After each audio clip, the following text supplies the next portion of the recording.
So when it came to filming in the land of Israel, I've been really blessed to have amazing relationships with some Israeli musicians, and I have a band here in Nashville called Shomrim, and we were invited to lead music on Cyprus in the summer of 2023. And an Israeli friend of mine was going to be singing with us, and it was so much easier to bring a sound guy from Israel than from the States. So I asked her, do you have recommendations? And she recommended her friend Avi. And this is where Avi and I met. And then later he came to the States with her to do a tour, and I got to know him better. And Avi has become a very sweet friend of mine that I bounce ideas off of as a fellow musician. And when I was going through this process of knowing I needed to do some videos, and especially the Hatikvah video, I asked Avi. And he said, well, why don't you send these songs to my brother-in-law? He's a videographer here in Israel. I think he'd have some good ideas. And yes, Felipe did. He had some amazing ideas. I would actually say that every idea he has come up with has been golden. I have loved it. And the video ideas for Hatikvah were his imagination, how he saw portraying this hope. And so I went to Israel in June of 2023, this past summer, or 2024, sorry. And I brought my family, and we brought a group of young adults with us. And we were already planning on doing this, so at the end of that time, we decided the last week we were there that we would just spend an entire week filming. And so Felipe reached out to his community and got some volunteers to be in the Hatikvah video, and these are the people that you see that are playing Holocaust survivors. So there were a couple really amazing things for me as far as filming this video, and that was one of them. I didn't know these people before we shot the video. We filmed that part in Jerusalem. And so I met these people the day of when I walked in, and I got to know each of them just a little bit, and their family history and how they got to Israel, why they were in Israel, how long they've been in Israel. Some of them had made aliyah from all over the world, and then others were from the nations. They weren't Jewish, but really felt called by God to stand with us. It's really a miraculous and beautiful and amazing thing. And so I remember sitting in the room, sitting back and watching them just filming together. These people from all over the world in Jerusalem playing Holocaust survivors, depicting a hope in the midst of despair and struggle.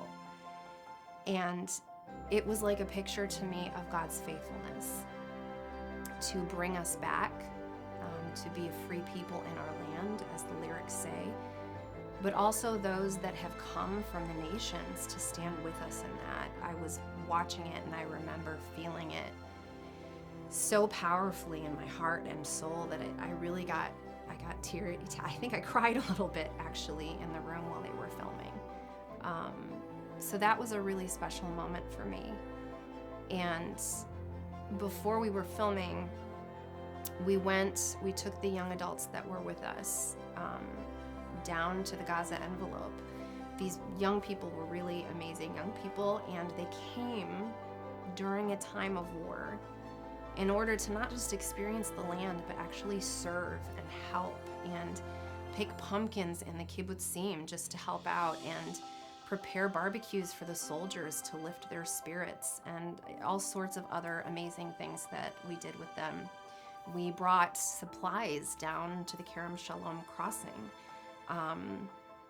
and we got to pray for units going in. I mean, and these young men, these are not people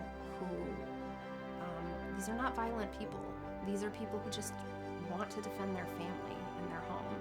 And we got to lift their spirits and pray for them. And while we were down there, we took the group to the Nova site, of course, and we took them also to Kibbutz Re'im, where we were shown what happened and told the many, many amazing and miraculous stories that happened on that kibbutz. And one of the interesting things about that kibbutz is how near it is to the Nova site. So what a lot of people don't know is that when people were fleeing the Nova massacre, they were going anywhere they could to find shelter, to find somewhere even just to hide. And so a number of them ended up running to Kibbutz Re'im.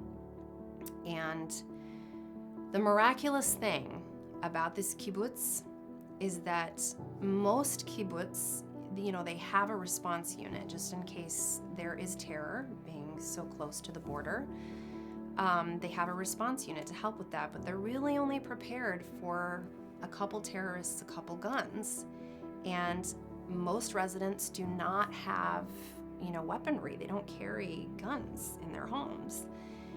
And even the response unit has to keep their tactical gear in one particular location unless they have special permission for the government otherwise. And this particular unit had only recently received permission from the government to have their tactical gear with them, where they could get it easily in their home, like locked up in their home. And so the response time was very, very quick in this kibbutz, which I can only imagine saved many, many lives on the kibbutz. But it also helped the fact that many of the Nova survivors that fled to the kibbutz probably survived because of that. Well, you'll see in the actual music video where we filmed the second verse, the one that's in English, you can see me walking into a very burnt out building with a window of broken glass. And I really feel like I have to tell the story of that particular house on Kibbutz Re'im.